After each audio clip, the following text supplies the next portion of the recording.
কর্মফল আমাদের ভোগ করতেই হবে, তাই তো?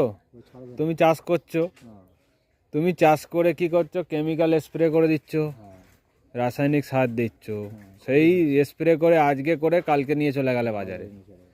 তুমি নিশ্চয়ই জানো ওর ক্ষতি আছে, রাসায়নিক ওষুধের ওষুধ আছে। তাহলে সেই জেনে বুঝে আমি একটা মানুষের ক্ষতি করছি তো, হ্যাঁ কি না? পাপ হচ্ছে কি না? এই দেখো কাকা কেন বললুম, কাকা এই বিষয়ে অনেকটা এগিয়ে আছে বলে বলছি, যে ভাবে এইগুলো নিয়ে। কিছু মানুষ ভাবে না, ও যা হচ্ছে হচ্ছে, আমার কিছু দেখার দরকার নেই। হ্যাঁ, তাদের ভাবনার সঙ্গে অনেক আলাদা।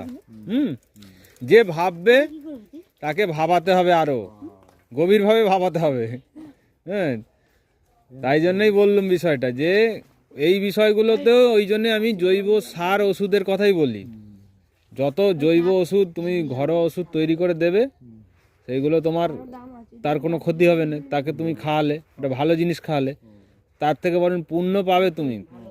আর খারাপ খাওয়ালে তোমার কি হলো, নেগেটিভ প্রভাব পড়বে তোমার মধ্যে, আসবেই। মানুষের এই চিন্তা ভাবনাটা নেই যে আমি ভালো থাকবো আর বাকি পৃথিবীর যাক উচ্ছন্নে যাক লোক। এইটা চক্রাকারে হচ্ছে আমাদের সঙ্গে, কিন্তু না, এইটা চক্রাকারে হচ্ছে। তুমি ভাবছো এইটা আমি করছি, আমি আমি ওর হোক হোক, কিন্তু ও ভাবছে তো ওটা। তাহলে কি হচ্ছে, সিস্টেমটা তোমার দিকেও ঘুরে আসছে তো, হচ্ছে কি?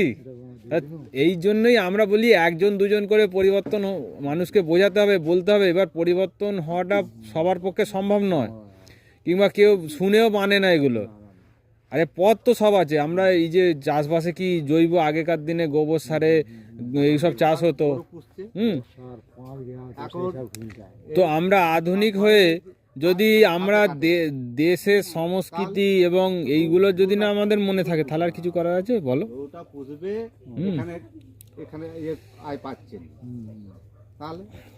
পথ আছে, এগুলো আমাদের একটু, আমরা সবসময় গিয়ে শর্টকাট খুঁজি। আমরা গেলুম ওষুধের দোকানে, একটা হাতের কাছে স্প্রে মানে ওষুধ আছে, 20টা দিল, আমরা স্প্রে করে দিলাম। কিন্তু আমি যে পদ্ধতি বললুম তোমাদের, বোঝালুম বিষয়টা, এইটা কি আছে, নিম পাতা জোগাড় করা কোনো ব্যাপার নয়। আশেপাশে ধুতরা পাতা আছে, নিম পাতা আছে, হ্যাঁ, কত রকম গাছ গাছের আছে, করঞ্চা আছে, তোমার আকন্দ আছে। এই সব গাছ গাছের পাতার মধ্যে যা আছে, সেইগুলো যদি স্প্রে করে গাছকে সঠিক নিয়মে, কাজ হয়ে যাবে। তামাক পাতা, রসুন, লঙ্কা, এইগুলোর মধ্যেই তো পোকা মারার ক্ষমতা আছে এদের। তুমি একটু সময় নষ্ট যদি না করো, তুমি তাহলে পাপের বোঝা নিয়ে এগো।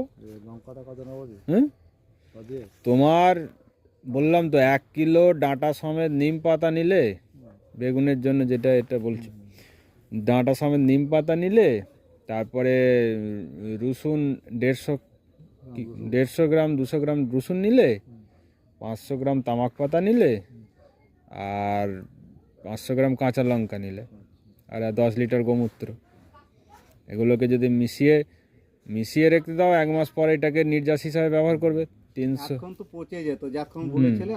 15 লিটার জলে 400 থেকে 450। হ্যাঁ, আমি তো কাকাকে দিয়েও গেছি কিছু, মানে স্প্রে করার জন্য, মানে যাতে আমি ঘরে করে দিয়ে গেছি। তাহলে এবার এইগুলো আমি বারবার কেন বলছি, তোমরা ভবিষ্যতে চাষকে বাঁচাতে চাইলে এই পথে আসতেই হবে তোমাদের। মানে সেটা দোকান থেকেও আস্তে আস্তে কোম্পানি, তাহলে 170 টাকা তুমি স্প্রে করছো। কিন্তু আমরা যদি এইগুলো না, এই যে ওষুধগুলো তুমি যদি 1 সপ্তাহ ছাড়া ছাড়া দিতে থাকো, ঘরোয়া ওষুধ, এইগুলো কোনো প্রকৃতি দূষণ নয়, তোমার যাকে খাওয়াচ্ছ তারও কোনো ক্ষতি হচ্ছে না। তো আস্তে আস্তে পোকা কমে যাবে অটোমেটিক এতে, ঠিক আছে? কারণ এতে কি হবে, নিম পাতার রস, এই যে তেঁতো গাছের পাতায় যখন পড়বে, পাতাটা পোকার খাওয়ার দিকে ইন্টারেস্ট থাকবে না, মানে ওরা শোষণ করবে না, শোষক পোকা কমে যাবে তোমার। তার সঙ্গে ফাঙ্গিসাইড, ধসাতেও কাজ হবে। নিমের বিশাল গুরুত্ব।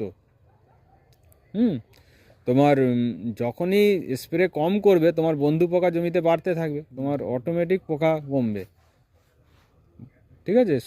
এখন কি আছে, বন্ধু পোকা মরে যাচ্ছে কেমিক্যাল ওষুধে। আর তুমি ওইটা 450, আর যদি তুমি তাড়াতাড়ি চাও ওই ওষুধটা, তাহলে তোমাকে ওটা ফুটিয়ে নিতে হবে। ওই যে ফুটিয়ে তুমি ধরো একদিনে একটু উদলে গেল, যেমন ভাত ফুটে ওই রকম করলে করে 10 মিনিট হার্ডলি লাগবে, করে রেখে দিলে একটু ঠান্ডা হয়ে গেল, আবার একবার করলে এইরকম 2-3 থেকে 4 বার ওইটাকে করতে হবে। ওইটা হার্ডলি তোমার 10 লিটারটা কমে এসে তোমার হয়তো 7.5 লিটার 8 লিটার এইরকম চলে আসবে।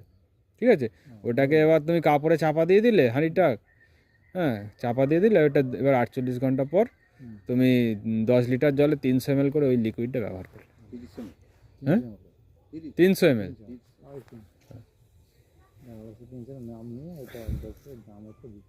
হ্যাঁ ওটা করতে হবে, বুঝেছো? না হলে চাষকে খরচা বেড়ে যাচ্ছে, শরীরের ক্ষতি হচ্ছে, সব ক্ষতি, এসব মানুষকে বোঝাতে হবে সবাইকে। আর এতে কাজ তোমার হবে, কারণ এগুলো যারা করছে প্রমাণ আছে, তাদের মানে রেজাল্ট আছে, তবেই তোমায় বলছি আমি। কর্ম এমন হবে যাতে অর্থ উপার্জনের সঙ্গে সঙ্গে সমাজের ভালো হবে।